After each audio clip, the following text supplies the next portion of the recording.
तुम्हारा दिमाग तुम्हें प्रोटेक्ट नहीं कर रहा, वो तुम्हें लिमिट कर रहा है। हर बार जब तुम कुछ नया करने जाते हो, तुम्हें लगता है कि कोई तुम्हें रोक रहा है। वो और कोई नहीं, वो तुम्हारा ब्रेन है। ये दिमाग एक सॉफ्टवेयर है, पर प्रॉब्लम यह है कि तुम्हारा सॉफ्टवेयर आउटडेटेड है। और जब तक तुम इसे रिप्रोग्राम नहीं करोगे, तुम वही गलतियाँ, वही एक्सक्यूजेस, वही फियर रिपीट करते रहोगे।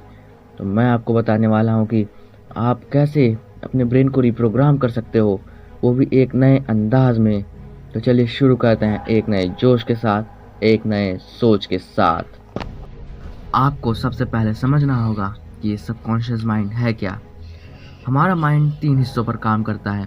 पहला कॉन्शियस माइंड, दूसरा सबकॉन्शियस माइंड और तीसरा अनकॉन्शियस माइंड। इसमें सबसे ज़्यादा पावरफुल और हिस्टोरिकल हिस्सा होता है सबकॉन्शियस माइंड। ये हमारे दिमाग का एक ऐसा हिस्सा होता है जो हर बार हर समय एक्टिव रहता है, चाहे आप सो रहे हो चाहे आप जाग रहे हो।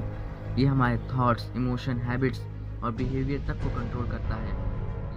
इसके आप सबकॉन्शियस माइंड को ऑटोमेटिक सिस्टम, जैसे हैबिट्स, जो काम आप 21 दिन तक लगातार करते हो वो आपकी हैबिट्स बन जाती हैं। कैसे?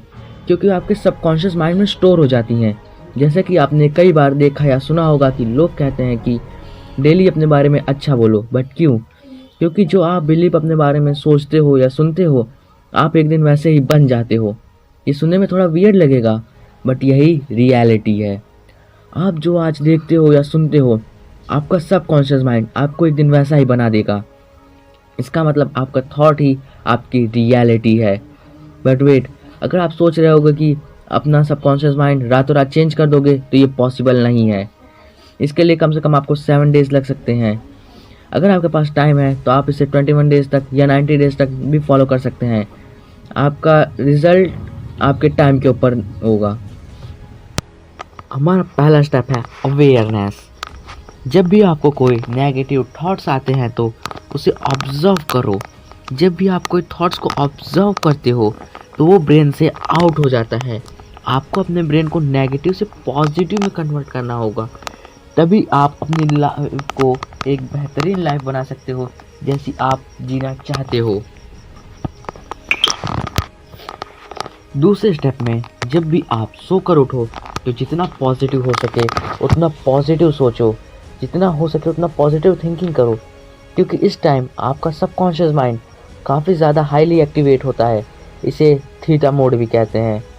इसलिए जितने सक्सेसफुल पीपल होते हैं वो सुबह उठकर अपने आप को मिरर में देखकर या वैसे ही बोलते हैं कि I am the best, I am unstoppable, I am unshakeable. ये लोग सबकॉन्शियस माइंड की पावर को अच्छी तरह से जानते हैं और इसे कैसे यूज़ करना है ये काफ़ी अच्छे से जानते हैं। दूसरा और मोस्ट इम्पॉर्टेंट स्टेप है विजुअलाइजेशन करना। आपको आंखें बंद करके इमेजिन करना है जैसा आप बनना चाहते हो, ये जैसी आपकी ड्रीम लाइफ है।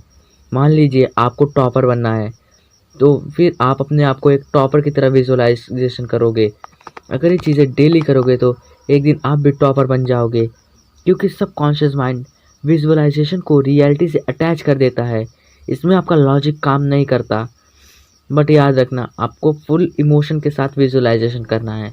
जब तक आप इमोशनली अटैच नहीं करोगे तब तक वो बातें सबकॉन्शियस माइंड तक नहीं पहुंचने वाली। एक बार ज़रूर ट्राई करो, क्योंकि सबकॉन्शियस माइंड जो होता है वो इमोशन को कंट्रोल। आपको अपने बारे में अच्छा सोचना है, जितना हो सके उतना पॉजिटिव थिंकिंग करो और हो सके तो डीप थिंकिंग भी करो। अगर आप 10 मिनट तक किसी चीज़ के बारे में सोचते हो तो आप अपने डीप थिंकिंग मोड में चले जाते हो। अगर यही चीज़ें आप रिपीट करते रहोगे तो ये बातें जो आप डीप थिंकिंग कर रहे हो ये आपके सबकॉन्शियस माइंड में फिक्स्ड हो जाती हैं। फिर आप अपने आप को उसी तरह बनता हुआ पाओगे जिस तरह से आपने अपने आप को थिंक किया था। जाने अनजाने में आप अपने बारे में उल्टा सीधा बोलते हो, बंद कर दो। क्योंकि आप जो भी जाने अनजाने में अपने बारे में उल्टा सीधा बोलते हो, आपके सबकॉन्शियस माइंड में कहीं ना कहीं वो बात फिट हो जाती है। फिर आप उसी की तरह बनने लगते हो। ऐसा कई बार हुआ है, काफ़ी सारे रिसर्च में भी ये पाया गया है। अगला स्टेप है चेंज इन्वायरमेंट। आपको अपना इन्वायरमेंट चेंज करना है। ये जो आपने इन्वायरमेंट को ख़राब कर रखा है नेगेटिव लोगों से, नेगेटिव बातों से, सब चेंज करो। पॉजिटिव थिंकिंग वाले लोगों के साथ रहो, ऐसे लोगों के साथ रहो जिनका कोई बड़ा सपना हो, या फिर वो आपको पॉजिटिव या मोटिवेटेड रखें। आपको अपने यूट्यूब और इंस्टाग्राम की फीड को भी पॉजिटिव रखना है। अच्छे और नॉलेजेबल कंटेंट को देखो, ना कि फालतू चीज़ें। ये सब सुनने में काफ़ी आसान लगता है, बट करना बहुत मुश्किल है। आप चाहे तो करके देख लो। अब आपने ऊपर के सभी स्टेप्स को फॉलो कर लिया, बट इन सब का कोई मतलब नहीं अगर आपने ये लास्ट स्टेप को हल्के में ले लिया। हमारा लास्ट स्टेप है कंसिस्टेंसी। जी हाँ, आपको ये सब चीज़ें करने का कोई मतलब नहीं अगर आपने कंसिस्टेंसी मेंटेन ही नहीं की। आपने कभी सोचा है कि आज के टाइम पे लोगों का फोकस ज़ीरो हो गया है, जिससे उनका डिसिप्लिन और कंसिस्टेंसी एकदम ख़त्म हो चुका है। इसका रीज़न है रील्स। आप सोच रहे हो कैसे? देखिए, जितने भी रील्स होती हैं, रील्स ऐप वगैरह होती हैं, वो आपके इमोशन को ट्रिगर करके डोपामिन हिट देती हैं, जिससे आप कभी मोटिवेशन रील, कभी सैड रील, इनकी तेज़ इमोशन शिफ्टिंग से इतना डोपामिन हिट मिलता है जिससे आपका फोकस ज़ीरो और डिसिप्लिन का सफाया हो जाता है।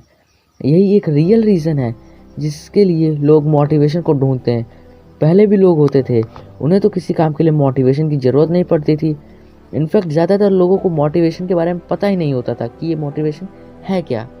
रियलिटी जानते हुए भी अनजान ना बने। नहीं तो आप इसी के साथ इस वीडियो को यहीं पे एंड करते हैं।